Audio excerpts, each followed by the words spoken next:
लोकसभा और राज्यसभा में नए क्रिमिनल लॉ बिल पास करने के विरोध में आज पलवल के लघु सचिवालय पर पूर्व मंत्री करण सिंह दलाल के नेतृत्व में कांग्रेस के कार्यकर्ताओं ने विरोध प्रदर्शन किया और राष्ट्रपति के नाम एडीसी को ज्ञापन सौंपा। इस मौके पर कांग्रेस के नेताओं ने केंद्र सरकार के खिलाफ जमकर भड़ास निकाली। पलवल के लघु सचिवालय पर केंद्र सरकार के खिलाफ विरोध प्रदर्शन करते ये लोग कांग्रेस के कार्यकर्ता और नेता हैं जो केंद्र सरकार द्वारा पास किए गए नए क्रिमिनल लॉ बिल का विरोध कर रहे हैं। इस मौके पर कांग्रेस के नेताओं ने केंद्र सरकार को जन विरोधी सरकार करार देते हुए कहा कि केंद्र सरकार ने जो नए काले कानून बनाए हैं, पूरा विपक्ष इनका विरोध कर रहा है। संसद से विपक्ष के सांसदों को निलंबित कर ये कानून पास किए गए हैं। ये बहुत ही शर्म की बात है। अब किसी भी अभियुक्त को बिना नोटिस दिए गिरफ्तार किया जा सकता है और 24 घंटे के अंदर गिरफ्तार व्यक्ति को अदालत में जज के सामने पेश करने की भी अब जरूरत नहीं है। साथ ही बिना अनुमति के फोन टेपिंग की जाएगी। अब किसी की गोपनीयता नहीं रहेगी। बिना अनुमति के कोई भी जानकारी ली जा सकती है। बिजली के बिलों को लेकर भी नया कानून बनाया गया है जिसमें सिक्योरिटी भी देनी होगी। किसानों से ट्यूबवेल के नाम पर बार बार पैसे लिए जाते हैं लेकिन कनेक्शन नहीं मिलता। आम आदमी बिजली बिलों को भरने में सक्षम नहीं है। बढ़ती महंगाई ने जनता की कमर तोड़ रखी है।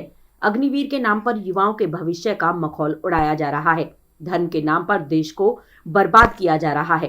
बीजेपी सरकार लोगों का शोषण करने में लगी हुई है। इन बिलों को वापस लेने की जरूरत है, नहीं तो यह देश गुलामी की जंजीरों में जकड़ दिया जाएगा। इस मौके पर कांग्रेस नेता मोहम्मद इसराइल, देवेश चौधरी सहित सैकड़ों कार्यकर्ता मौजूद रहे। नौजवान उनके भविष्य के साथ खिलवाड़ हो रहा है। संसद में उनका मखौल उड़ाया जा रहा है। आज हम पूछना चाहते हैं इस बीजेपी की सरकार से, किसानों से ट्यूबवेल कनेक्शन के नाम पर 3 दफा पैसे लिए जा चुके हैं। आज तक किसानों के ट्यूबवेलों के कनेक्शन नहीं दिए जा रहे। किसान दर भटक रहा है, लेकिन भारतीय जनता पार्टी के नेताओं के कानों में जू नहीं रह रही।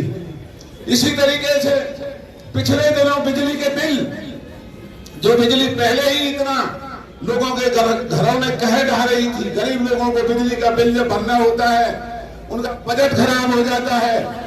इस बेईमान बीजेपी की सरकार ने पिछले दिनों एक नया कानून बनाया कि बिजली के बिलों के जो जितने भी लोग हैं, उपभोक्ता हैं, उनसे 2 महीना एडवांस जो उनकी सिक्योरिटी है वो ली जाएगी। और आपने महसूस किया होगा कि आज हर घर में बिजली का बिल बढ़ करके आ रहा है।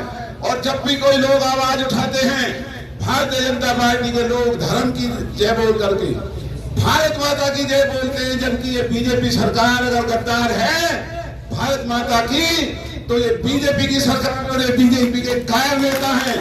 जय बोलते हैं भारत माता की, जय बोलते हैं राम की, काम रावण जैसे कर रहे हैं। इन बेईमानों को उखाड़ना होगा। आज इन्होंने हमारे 2 अधिकार छीने हैं। अगर ये देश के लोग ऐसे ही आपस में बटे रहे, अगर इसी तरीके से सोए रहे, तो वो दिन दूर नहीं है जब ये देश हमेशा के लिए गुलामों की जंजीरों में जकड़ दिया जाएगा। ये काम केवल ये नौजवान बच्चे हमारे कर सकते हैं। ये काम हमारे इलाके का कमेरा वर्ग कर सकता है। इसलिए आज हम ये मांग करते हैं कि जो ये बिना नोटिस दिए गिरफ्तार करना और बिना अदालत में भेजे का जो कानून बनाया है, इस कानून को वापस लिया जाए। जो टेलीफोनों को सुनने का गैर कानूनी तरीके से भाजपा ने जो ये कानून पास किया है, इसको वापस लिया जाए।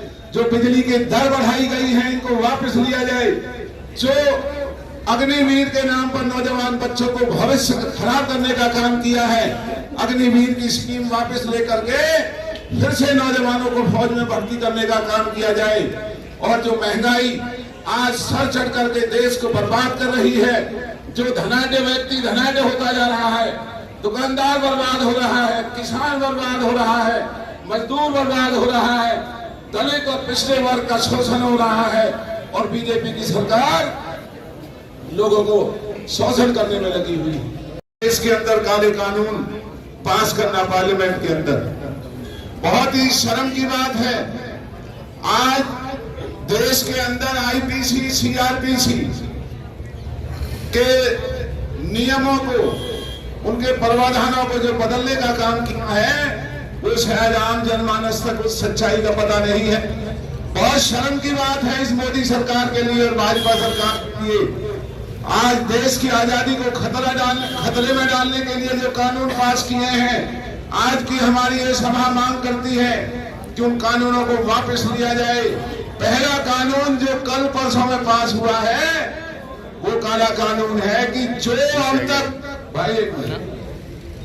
अब तक किसी भी अभियुक्त को किसी भी केस में गिरफ्तार किया जाता था तो 24 घंटे के अंदर अंदर उस अभियुक्त को अदालतों में पेश करने का नियम हुआ करता था।